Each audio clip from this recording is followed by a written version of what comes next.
Hi, welcome to this tutorial series. This tutorial series is aimed at anyone wanting to improve their design skills, or if you're just getting started in design. I think that this will be especially helpful for 3D artists. Coming from a 3D art and environment background, I hope that this tutorial will help contextualize ideas so that it's easy for people to start applying them. In this tutorial, we won't cover every single thing in design. I chose what I felt was the most important topics and included breakdowns of the principles for context and practical application. The focus of this series is visual design, which in my opinion is design without context. I also think this is called aesthetics, but I would prefer to not use that word. I want to state right away that I think that in art there's no true good or bad, and that it is subjective. Though I do feel strongly that for production art we must make appealing designs and images for the general public or purpose. I think that visual design is how you make an image pleasing to the eye without context or subject. While I believe strongly that form and function go together, I think it's important to break them down and understand them separately.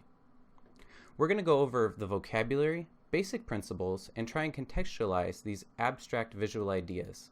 With these tools, we will learn to break down our images and attempt to diagnose issues in our projects and grow. We're going to be covering the following subjects: vocabulary, how to learn, evenness, echoing, rhythm and repetition, shape contrast, depth and overlap, grouping, detail distribution, and balance and flow. Control and mastery. Mastery is our goal to achieve one day. To achieve this, we need to have control of the outcome of our design, but consistently.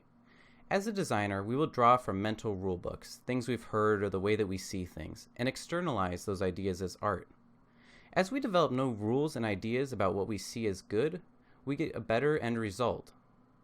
A simple but obvious statement, but something that I've seen many fall short at when it comes to design theory. They half invest, they maybe learn a few buzzwords or tips.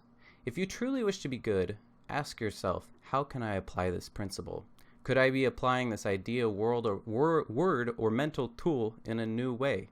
These are questions that lead to mastery, not, yeah bro, I know what hierarchy is. I see vocabulary words as tools to diagnose what you do like and deconstruct what you don't or don't understand. I feel that it gives me a much greater sense of control over the end result, and each time I refine this process. Eventually you'll have a process to get something good consistently. So I just want to talk about my thoughts on design and this subject as a whole. So I looked up the definition of design, and it said, purpose, planning, or intention that exists or is thought to exist behind an action, fact, or material object. The universe is in a way designed, not in a religious sense, but it has laws and rules that we think govern it. Whether or not we know them does not matter. The point that there is, in a sense, a pattern and purpose to the universe. The human mind will interpret this pattern subconsciously. And based on how that mind sorts that information, we can start to see the connection with design. As a designer, we must externalize in our art the internal human anticipation and play with the patterns that the world has imprinted upon the mind. Visual design is like marketing for art. For making catchy music, it's the same kind of thing. It's about learning how to do it though. Marketing, game design, any type of design.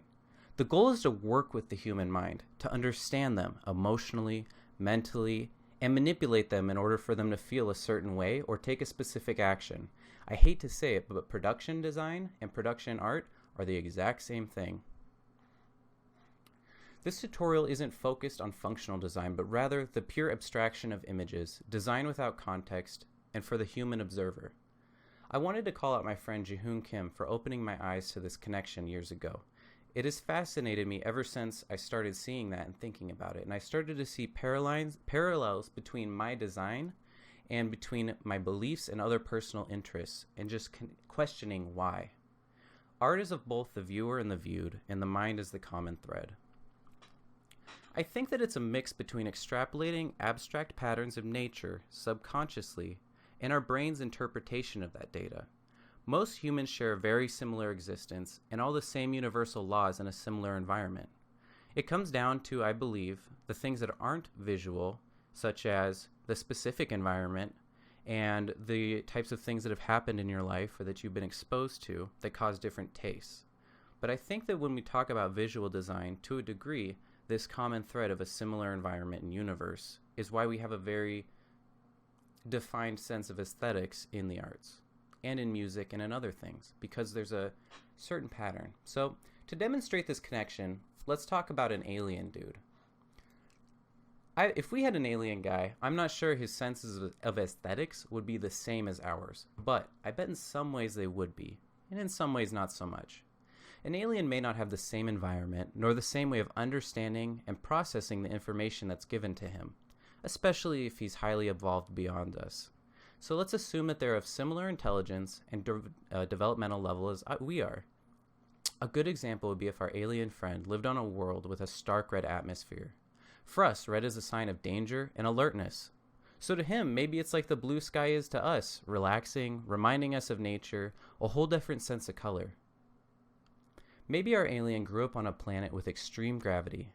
Maybe everything on that planet is much more flat, and to avoid falling or jumping and facing the extreme forces of gravity, they move slowly.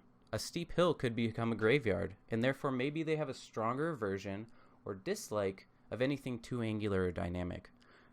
What if the alien is colorblind, or better yet, not even bipedal? How will these factors change his sense of aesthetics? All humans share a common planet, visually not the exact same, but governed by the deeper laws of nature. Humans are more likely to share a very similar sense of aesthetics. While some things can differ, I think some things are universal. We exist in the same universe. We have a lot in common. For example, spiky shapes will always be aggressive to all living beings, I think, because if they interact with something sharp, they'll be damaged, given enough force is applied.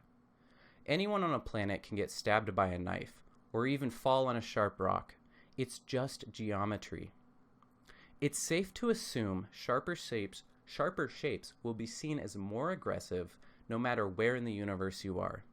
These laws of nature, through its omnipresent hierarchy, affect what we see every single day and everywhere. They created the planets and the stars on a smaller scale. They also created the way that the grass blends with the dirt, or the size of the trees, or how we open doors, or what we consider light and dark in the sky. You can't have figure without the background, and nothing in this universe exists in a vacuum. Everything is relational, and human understanding creates separation.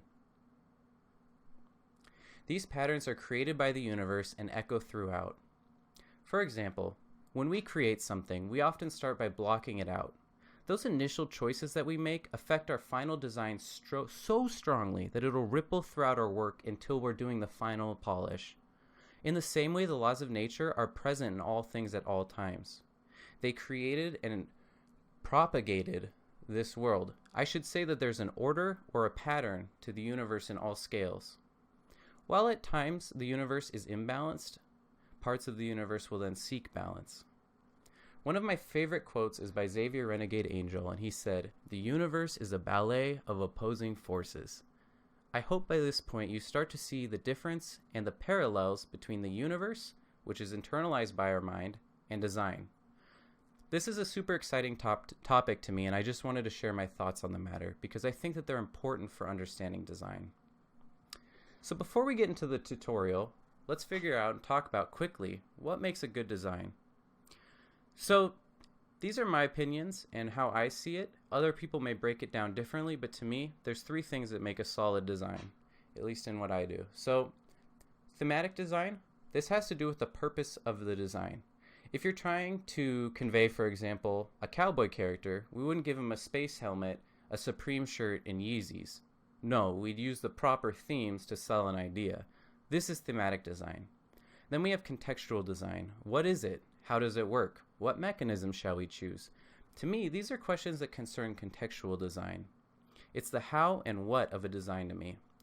To me, visual design, which is what we're covering in this tutorial, is essentially, as I've said, aesthetics. It's design without context. It's simply how an image looks, making it pleasing or displeasing to serve a purpose. And so that's what we're going to be talking about in this tutorial. And so without further ado, Thanks for supporting me. I hope that this tutorial is helpful, and let's get into the fun and not boring long chapters. So I'll see you guys there.